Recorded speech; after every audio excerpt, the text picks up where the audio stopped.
the alliances in world politics are shifting ever eastward, and we've got to put a lot of thought into what that means and how we fit into that. There's a friend of mine recently sent me an email, and he went to uni with me in Edinburgh and is a London guy and now lives in London. And he said something quite interesting. He said that from his perch in Hampstead or wherever he is, that actually Scotland seems more far away than Nigeria or Paris or Berlin or you name it. That actually this sort of indifference, this sort of sense that sure, there's something going on in that northeastern periphery of the European continent, but I'm not quite sure what it's about, and I don't really think it's going to come to much. Hasn't that always been the case in England? Well, I think so, but it's more curious in some ways. It's just what struck me that what Osama's describing about a certain curious but not necessarily terribly engaged interest in the situation is arguably reflected down in London too, and it isn't really seriously being treated as a possibility that the UK is going to break up in actually quite a short period of time, 3 years, something like that is the kind of timetable. Of course, there's also, it seems to me, opportunities and indifference as well, actually, that up to a point when people feel their vital interests are being put at risk or challenged or are being subject to change, then obviously they might take a more vital hand and a more vital interest in Scottish independence, and I doubt that would be a good thing for many nationalists. So in some ways there's maybe a bit of space. I don't know if that resonates with either of you two. Osama? Well, I mean, there's another aspect to this as well, which is the Scottish diaspora. I mean, one thing about the referendum is that, someone like me, I'm not going to get a vote in it, which is, it's quite upsetting. I mean, I campaigned hard for Scottish independence for a number of years, but it seems that I'm not going to get a vote. And I noticed as well that many in the no camp portrayed this as some kind of way of keeping out a diaspora who would certainly vote no. And I don't think that's the case. I mean, speaking to Scots abroad, the once you get out of that bubble and you see a lot more of the world, you can see the role that Scotland could play, and that, I mean, it can be a perfectly viable nation. I mean, we're sitting here and I'm sitting here in Qatar, a nation of, when you bring in all the outside workforce, 2 million. And it's a world power. It's a world power right now, and that's what I'm saying. That everyone's coming here. Everyone wants to talk to Qatar, and they've made something of the resources that they have. And Scotland can do that as well. And I think when you come out of Scotland, I think the diaspora, aren't going to play a role. But if they were to play a role, I think actually it would be increasingly towards the yes side rather than the no side. Because that's a controversy this week, which actually was flaring up again because of the debate about the Section 30 order in the House of Commons this week, and also a report by the Scottish Affairs Select Committee, which raised the issue about what the franchise should be in this referendum. And I think it's fair to say that the approach advocated by Ian Davidson and his colleagues was somewhat confusing, but it did raise this question about, well, is it right that those people who are outside of Scotland, whether they're in London, whether they're in Qatar, whatever, that they should not get the vote? And in general terms, I feel that I don't want to get into the whole territory, whatever the practicalities, of a Scottish ethnic registry commission, which would then decide through various bureaucratic means who was or was not entitled to vote. I mean, Osama, in your case, obviously, this is going to deprive you of a chance to vote yes. Would you, if you could, if there was a way of working it practically, would you be in favour of the diaspora being able to vote? Yeah, I'm able to vote in other elections. I mean, I know this one's slightly more complicated. Yeah, it's on a personal level, I'm sad that I won't be able to. But as I said, I think if the diaspora were to play a role, it isn't the role that the no camp think it would be. I mean, Michael, what do you think about that? Because people often would say, look at all of these Scots who live down in London, who work in London. Chances are many of those will be union sympathetic because they get their own personal union dividend, if you like. Very possibly those in London have a more vested interest in keeping the union. But I think Osama's right. When you think of the people in other parts of the world, a lot of the diaspora would be in favour of independence. If you read some of the personal stories or listen to them, a lot of the time they say that their reason for moving away was in fact that they felt kind of stunted, and the possibilities for growth in Scotland were stunted because of the political situation as it is. And even in the podcast last week with Claire Galloway, she's saying that this kind of political settlement that we have creates a lot of negativity that also people feel they need to kind of escape from. And then when they get out of that, they seem to think, well, why can't we have a bit of that back at home?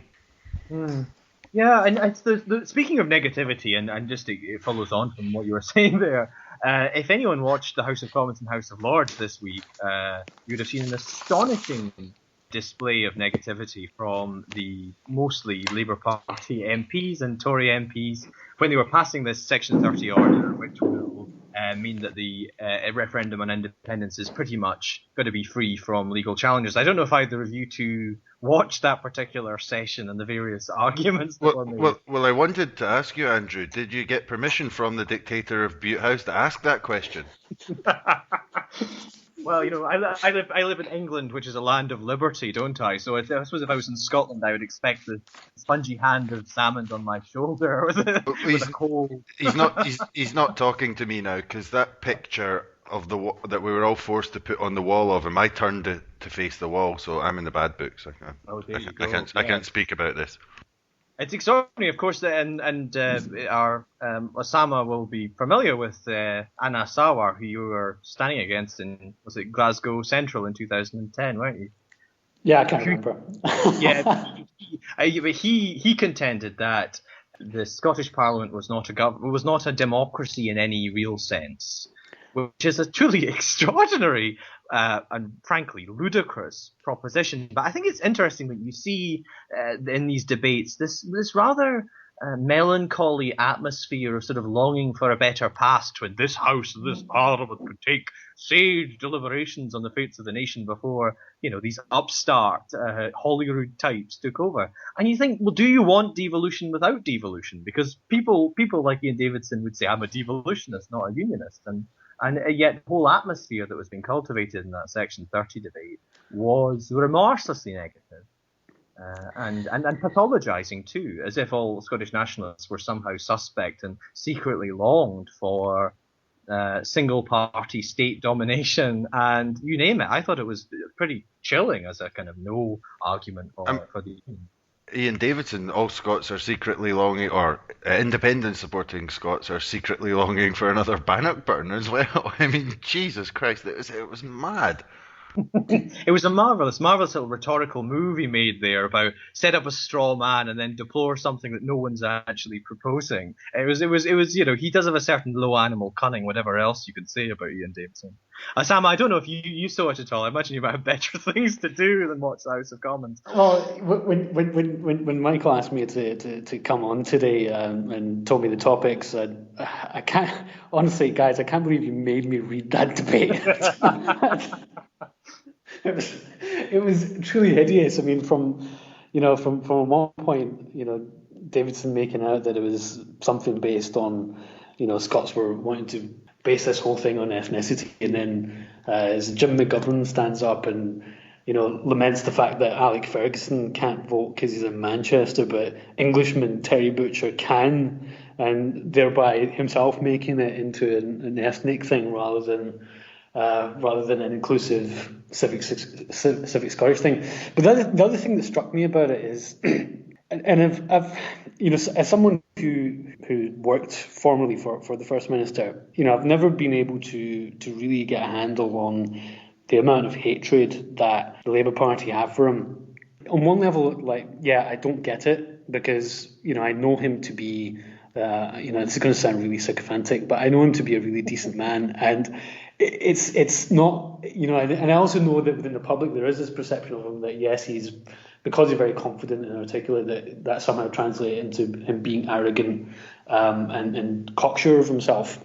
Whereas in reality, I think whenever it is that he leaves the political scene, I think people will find that there's all sorts of humble things that he's done and all sorts of humility in the way that he goes about his actions, and that can be seen in fact by, you know, the team around him as well, because, you know, he's surrounded by talented people who wouldn't deal with that kind of dictatorial element. He doesn't have any hold over them. He doesn't control an army or a military. It's his own personal conduct which helps him keep those people around him for as long as he has kept them around. And I can't imagine, we've seen politicians over the years in the UK, and when they have that cult of personality, eventually people get tired of it. The other aspect of it is, unless, and this is my sincere advice to those in the Labour Party and the No camp, is that you've got to remove that hatred, because it comes across really badly, and if they seem to be coming to the public with this really bad feeling in their hearts, and it will translate to the public, and it doesn't do them any good, and they need to come up with a far more positive narrative than they're portraying at the moment.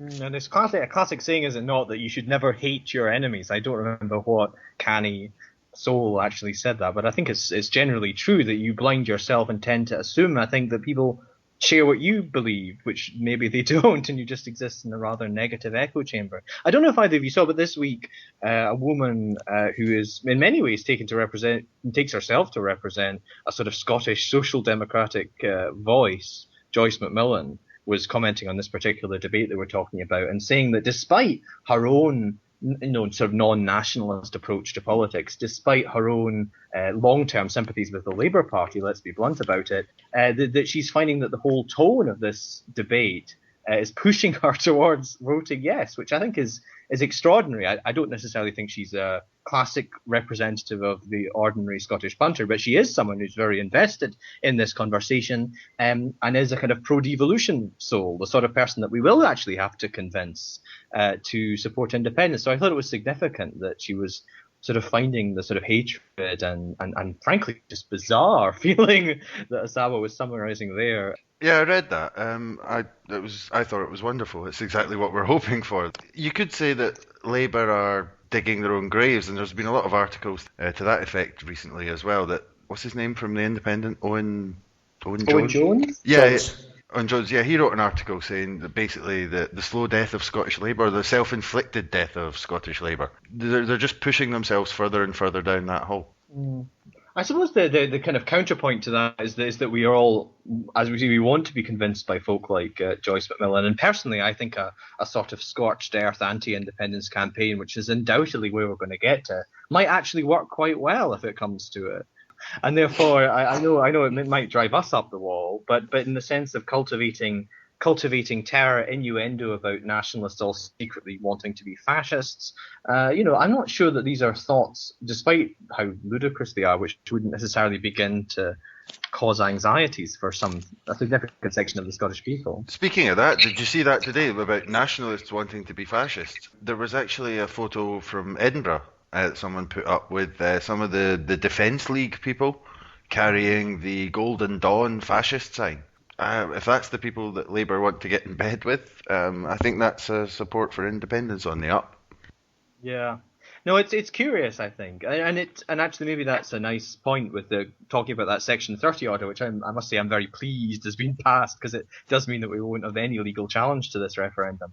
We've been thinking again a bit this week about constitutions in a wider sense, not just sort of Britain's curious half-written constitution, but about the independent Scotland's future constitution. And Alex Salmond made a speech this week. I don't know if both of you have seen it, but he was making an argument that Scotland would have, firstly, a written constitution. I think we are all behind that. But secondly, he was talking about different sorts of things you might include in it. He was talking about, I see, an anti-trident provision. But more interesting, I thought, was a suggestion that maybe you could enshrine free education in the Constitution. And I think that's a really interesting example for him to pick, because it raises fundamentally a broader philosophical question, a broader range of choices about what kind of constitution an independent Scotland might have. Should we have a more minimalist one that sets up institutions and which leaves as much power as possible in the hands of the legislature and executive to decide what policies to adopt? Or do we go for a constitution more like someone like Brazil adopted in the 1980s, which includes a whole range of very, very specific commitments, including the rate of overtime pay, for example, including periods of maternity leave? They are actually enshrined in the Constitution. I wonder, Michael, what do you think about that on either the specific or general point, really, about free education and what we should choose to enshrine in our new constitution if we get one? Well, on the specific one, I think they should enshrine free education in it. But on the